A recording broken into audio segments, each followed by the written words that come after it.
A notícia da semana é Maduro. Nicolás Maduro, o ditador da Venezuela, foi detido no meio da noite. Ele é um criminoso procurado nos Estados Unidos da América. O presidente Biden ofereceu 25 milhões por sua captura. Esses cartéis internacionais foram responsáveis pela morte de centenas de milhares de americanos. O principal dever de um governo é proteger seus cidadãos. E temos sido lamentavelmente inadequados nisso nos últimos 5, 6, 7 anos. Ele era o chefe de um dos cartéis que era responsável por isso.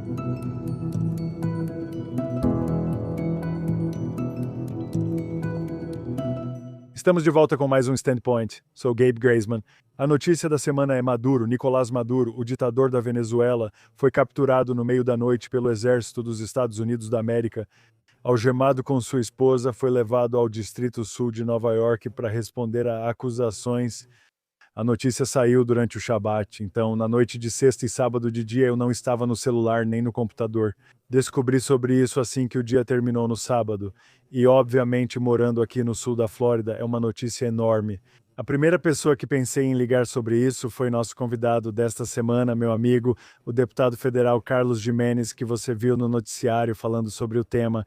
Ele é um cubano-americano que tem sido muito vocal contra a ditadura, contra o comunismo e o socialismo, de forma contundente e substancial. Obrigado, deputado federal Carlos Giménez, por estar conosco. É um prazer, é um prazer. Como você tem estado? Tenho estado bem, é uma semana importante, é uma semana empolgante, acho que para muitos de nós, embora também seja uma semana que ilustra a divisão em nosso país.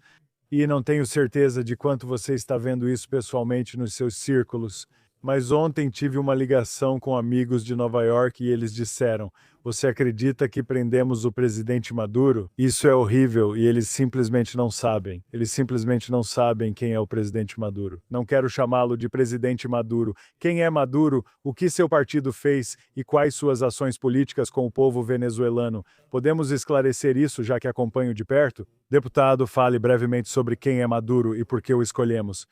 Não o chame de presidente. Ele é um governante ilegítimo e chefe de um governo narcoterrorista chamado El Cartel de los Soles. Eles atuam com tráfico de pessoas, drogas, armas e outras atividades criminosas, são uma organização criminosa. Então, basicamente, você tem um bando de membros de gangues criminosas comandando um país, e é isso que a Venezuela é. Eles estão destruindo aquele país. Ele é um ditador, nega direitos humanos básicos ao seu próprio povo e é um criminoso procurado pelos Estados Unidos. Quero dizer, foi o presidente Biden que colocou uma recompensa de 25 milhões pela captura dele, nós dobramos isso para 50 milhões pela captura dele. E o que aconteceu no sábado foi que os Estados Unidos, as Forças Armadas dos Estados Unidos da América, precisaram de seus recursos para proteger. Os agentes responsáveis pela prisão, que são oficiais da lei, iriam entrar e prender Nicolás Maduro e sua esposa e trazê-los à justiça aqui nos Estados Unidos. Agora, veja bem, esses cartéis, e o cartel de Los Odes é um desses cartéis, esses cartéis internacionais, foram responsáveis pela morte de centenas de milhares de americanos. E, portanto, o dever número 1 de um governo é proteger seus cidadãos. E nós temos sido, lamentavelmente, inadequados nos últimos 5, 6, 7 anos em proteger nossos cidadãos. Enquanto milhares de americanos morriam todo mês, centenas morriam diariamente por overdose de drogas. Eles chefiavam um dos cartéis responsáveis por isso. Então foi isso que aconteceu com o Nicolás Maduro, né, o presidente Maduro. Acho que eles não perceberam o que aconteceu no último ano e meio. Eles não ouviram? Sério? Ele roubou uma eleição que os venezuelanos realmente queriam. Edmundo González e Maria Gorino Machado para serem eleitos presidente e vice-presidente da Venezuela, que ele, na verdade, não assumiu o poder quando deveria ter assumido em janeiro, então não há nada de chocante nisso. Isso é muito parecido com o que fizemos com Noriega, sabe, do Panamá. Eu apoio totalmente a operação. A pergunta agora é, e depois? Claro, antes de prosseguirmos, posso pedir que você reflita um pouco como alguém tão dedicado a isso há tanto tempo. Sei que esse é um dos principais motivos de você estar no Congresso e no serviço público. Toda a sua carreira no serviço público, como chefe dos bombeiros, gestor da cidade, prefeito do condado e agora membro do Congresso, tem sido muito eficaz. No nível pessoal, como foi ver Maduro algemado, de moletom, sendo trazido de volta aos Estados Unidos? Bem, acho que para mim foi como se eu estivesse vendo uma luz no fim do túnel, estou vendo uma luz no fim do túnel. Para o povo da Venezuela, para o país Venezuela, eu posso ver claramente que no final desse túnel eu posso ver uma Venezuela livre e democrática. Eu também sei que essa mesma luz está começando a brilhar um pouco em Cuba também. Quero dizer, a Venezuela é um dos regimes que sustenta o regime comunista em Cuba. O regime em Cuba está na pior condição que provavelmente já esteve em toda a sua história. Ele pode realmente cair, sabe, basicamente colapsar pelo próprio peso, não consegue fornecer o básico para o seu povo. Sabe, socialismo, comunismo não funciona, nunca funcionou, não funciona agora e nunca vai funcionar. Pessoas que acham que vai funcionar dizem, eu só tenho uma nova fórmula para isso. Elas são simplesmente burras. Ok, quero dizer, quantas vezes esse sistema precisa falhar? Antes de você dizer, ei, talvez devêssemos pensar em outra coisa.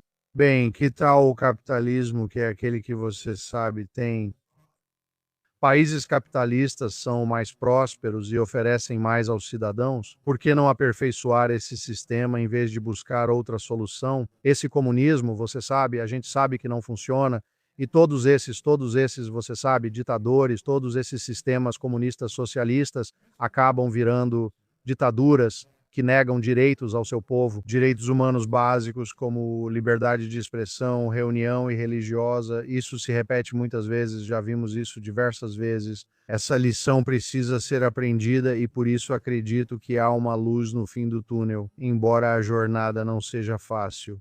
Nós não temos um roteiro exato para isso. Mas essa luz que eu estou vendo significa liberdade e democracia para a Venezuela e espero para o resto da América Central e do Sul. Sim, o momento é muito poético, e ele e a esposa irem para Nova York é ainda mais poético pelo que ocorre lá. Ouvimos o diretor de habitação da cidade de Nova York falando sobre como precisamos repensar a forma como vemos a propriedade e que deveria ser mais comunitária em vez de pessoal. Bem, isso é o capitalismo, cara. Ok. Sim, é absolutamente comunismo, é isso mesmo. Isso é comunismo de manual. Você não tem direito à propriedade. A propriedade pertence ao Estado. Eles não dizem o Estado, porque aí você pensa, estamos no Estado. Não, é comunitário. Todos nós possuímos isso, sabe? Todos nós. Em Cuba, eles possuíam todas as 38 casas de Castro, todas eram casas comunitárias. Você não podia ir lá. Só Fidel tinha o direito de ir e morar lá, certo?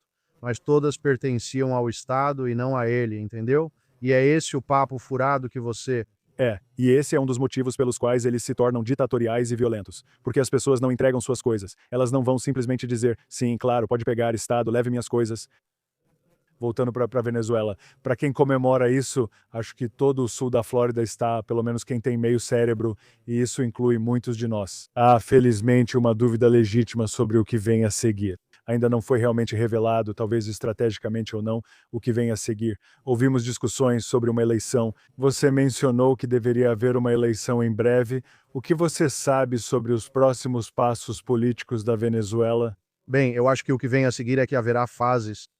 Olha, isso acabou de acontecer no sábado. As pessoas estão dizendo, ok, precisamos ter as eleições, precisamos seguir em frente. Não, porque isso só vai gerar caos. Então tem que haver um processo. Sabe, ouvimos da administração que eles controlam ou que têm influência sobre as pessoas que estão no poder atualmente, que fazem parte do regime. Sinceramente, não quero lidar com isso, ok? Mas às vezes você tem que lidar com o diabo por um tempo. Então nós lidamos com esses diabos por um tempo. E aí eles têm que fazer o que a gente manda, espero eu, e depois chegar a um ponto em que você permite, você tem que libertar prisioneiros políticos e também tem que estabelecer algum tipo de garantia de segurança para que a oposição possa voltar à Venezuela, para que possam marcar datas para as eleições e então fazer as campanhas e assim por diante. E, de novo, garantindo segurança aos líderes da oposição. Realizar uma eleição livre e democrática que seja verificada por observadores internacionais e que os resultados das eleições também sejam verificados, não por este regime, mas por pessoas independentes. E então o povo da Venezuela pode ter um governo livre e democrático. Mas, novamente, isso não é algo fácil. Você tem esse regime que está no poder há 25 anos, como você desfaz isso e como coloca no lugar as coisas de que precisa para que a Venezuela seja estável, democrática e livre, permitindo ao povo escolher sua liderança. Com sorte, isso estará alinhado aos Estados Unidos, mas não é obrigatório. O essencial é ser livre e democrático para ter uma nação soberana. A boa notícia é que a Venezuela tem muitos recursos. Eles estão sentados sobre as maiores reservas de petróleo do mundo. Eles têm vendido seu petróleo a preços reduzidos porque muitos deles foram sancionados. E então, você sabe o que isso significa? Basicamente, existe petróleo no mercado negro, que sempre vai ter um preço mais baixo. Então, os chineses e os russos têm comprado o petróleo deles a preços reduzidos, refinado e depois vendido, lucrando com isso. Agora, né, os venezuelanos poderão aproveitar os benefícios desses recursos. Petróleo, ouro e outras coisas que eles têm na Venezuela, todos esses recursos ricos que eles possuem. Cuba é uma situação diferente. Eles não têm esse tipo de recurso, mas vamos falar sobre a Venezuela. É isso que eu vejo e não acho que isso vai acontecer, sabe, daqui a um ano. Acho que precisamos chegar a algum tipo de eleição daqui a alguns meses. Tudo bem, talvez não em 2 meses. Mas daqui a alguns meses precisamos ver progresso, se não totalmente, eleições, você sabe, realizadas na Venezuela, para que possam de fato transitar para a democracia. Sim, é claro que precisamos de estabilidade nas ruas. Hoje foi desanimador. No dia em que estamos gravando isso, que é quarta-feira, vi relatos de venezuelanos sendo presos nas ruas, reunidos e detidos por apoiarem e comemorarem a prisão de Maduro. Então, claramente, as coisas ainda continuam como eram antes, só que agora com o vice-presidente como o presidente do país. Bem, sabe, precisamos pressionar quanto a isso e dizer: ei, não, nós não vamos tolerar isso. Ok, mas de novo, se você começar a permitir isso, então a próxima coisa que você vai ver são manifestações nas ruas, talvez até violência e assim por diante. O objetivo é evitar derramamento de sangue e também impedir que alguém seja preso novamente. É uma linha tênue. Eu não quero ficar pensando, poxa, sabe, eu entendo porque a nossa administração pode não dizer nada, eu diria alguma coisa. Ei, sabe, as pessoas têm o direito, uma das primeiras coisas que você faz, as pessoas têm o direito de se manifestar, etc. Mas não queremos que chegue a um ponto em que isso aconteça. Há derramamento de sangue, sabe? E aí acontece algum tipo de guerra civil interna na Venezuela. É preciso uma transição pacífica de poder. É mais fácil falar do que fazer. Ok. Sim, com certeza. Não quero invejar a administração nem o secretário de Estado. Marco Rubio enfrenta agora o desafio de lidar com essa situação e garantir uma transição pacífica de poder. Essa parece ser a parte mais difícil, né? Tentar derrubar esses ditadores parece ser quase uma decisão fácil. Mas aí você tem aquela coisa do quebrou, comprou, né? Se derrubarmos eles, precisamos garantir que sabemos o que virá depois. Isso pode ser o problema em Cuba também, né? Se tirássemos a administração de lá, quem estaria no comando depois de tantos anos? Na Venezuela, ao menos, existe uma suposta oposição. Então, de certa forma, talvez seja um caso de teste. Você mencionou o petróleo. O presidente hoje estava na televisão falando sobre como os Estados Unidos da América vão levar o petróleo para os mercados americanos. Você acha que isso é algo temporário e depois vai voltar ao normal? Seria um incentivo ao governo venezuelano? Eu acho que, você sabe, né, o petróleo deles está sob sanções e ao vendermos esse petróleo a preço de mercado, provavelmente sobra mais dinheiro para a Venezuela no fim das contas. Como disse antes mesmo de eu falar, eles já vendiam petróleo no mercado negro com uma frota clandestina tentando driblar as sanções. Então agora esse petróleo pode realmente ser vendido a preços de mercado. Todo aquele petróleo que a Venezuela estava vendendo antes era vendido com um desconto muito grande. Os russos e chineses refinavam o petróleo e lucravam. Agora, com o controle, podemos vender a preço de mercado e lucrar também. Podemos usar esse dinheiro para ajudar a Venezuela, ajudar os ativos venezuelanos, ajudar a Venezuela e o povo venezuelano. Se eles não colaborarem, então você sabe, algumas coisas boas podem não acontecer com essas pessoas, mas podem mudar de ideia e decidir colaborar com os Estados Unidos. Eles farão tudo o que pedir, mas seguirão oprimindo o povo e mantendo-se no poder. São os mesmos que fazem isso há 25 anos. Não confio neles. Então precisamos seguir em frente e precisamos fazer isso mais rápido agora, o quanto antes, em vez de deixar para depois. Então, novamente, é mais fácil falar do que fazer. Eu tenho fé em nosso presidente, nosso secretário de Estado e nosso secretário de Guerra para realizar o que for necessário para alcançar, tanto quanto possível, uma transição pacífica para a democracia.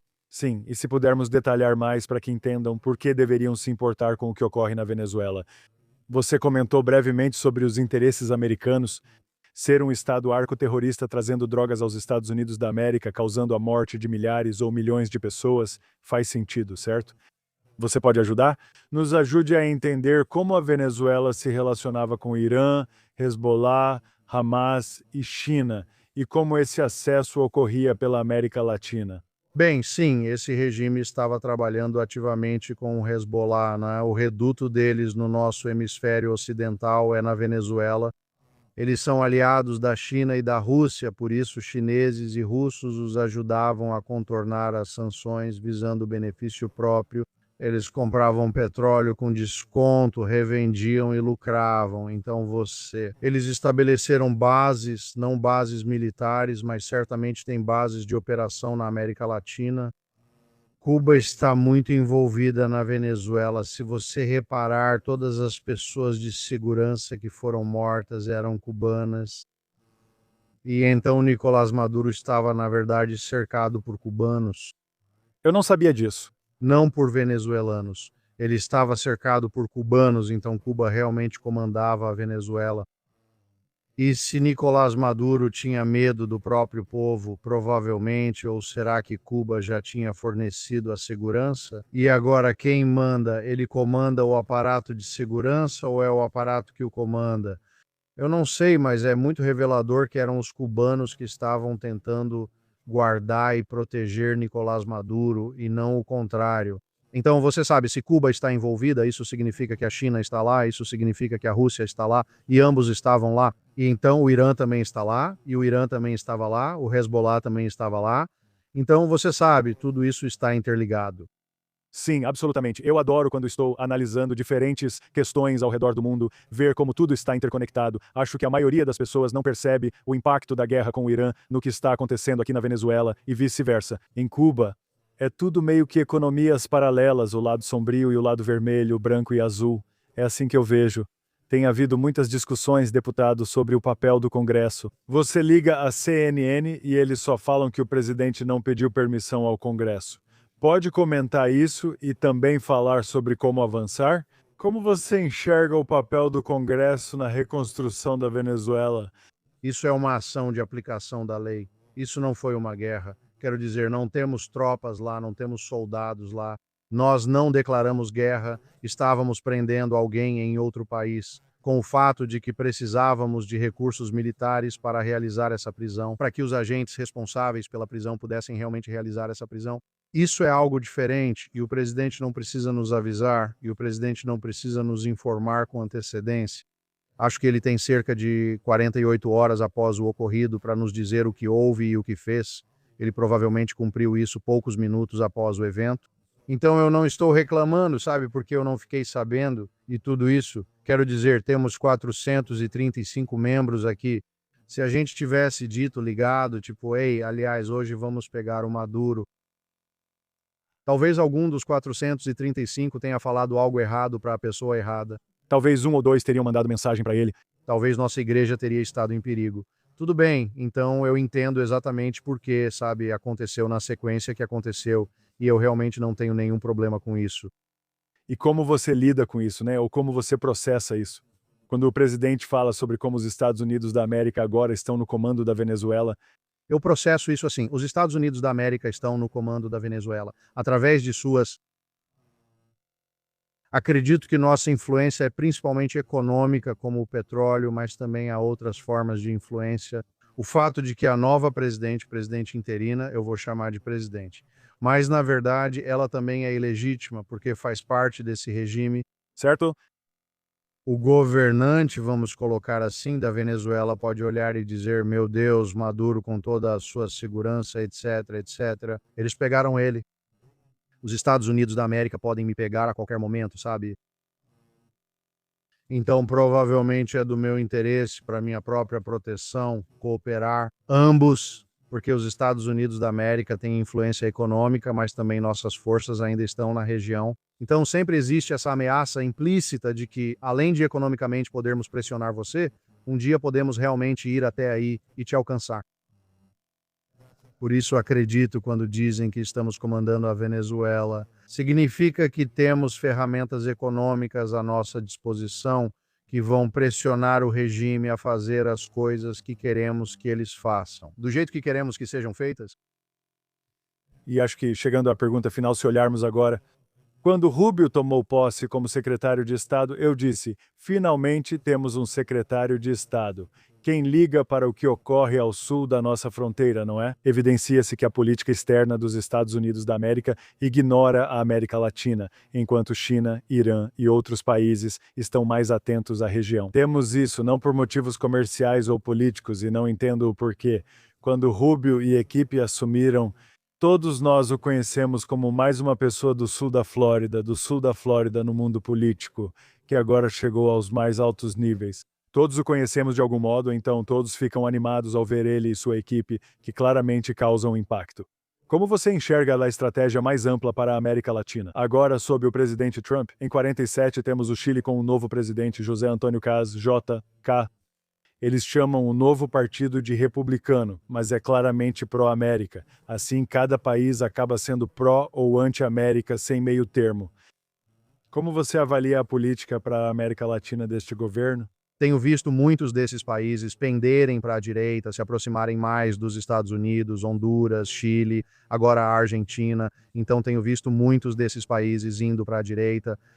E assim, a maioria dos países da América Central e do Sul apoiou a ação dos Estados Unidos. 3 deles não apoiaram. O Chile, porque ela ainda está sob o controle, você sabe, do regime de esquerda, né? O Brasil sob o comando de Lula, regime de esquerda, e depois Sheinbaum no México, regime de esquerda, muito de esquerda, ou não exatamente um regime. Ela é a presidente, certo? Então não me surpreendeu que eles tenham se posicionado a favor, mas a maioria das nações apoiou o que fizemos. E a remoção de Nicolás Maduro, né? O Chile vai mudar em breve, quero dizer, o chileno, o novo presidente, aquele que está prestes a tomar posse, disse que nos apoiava.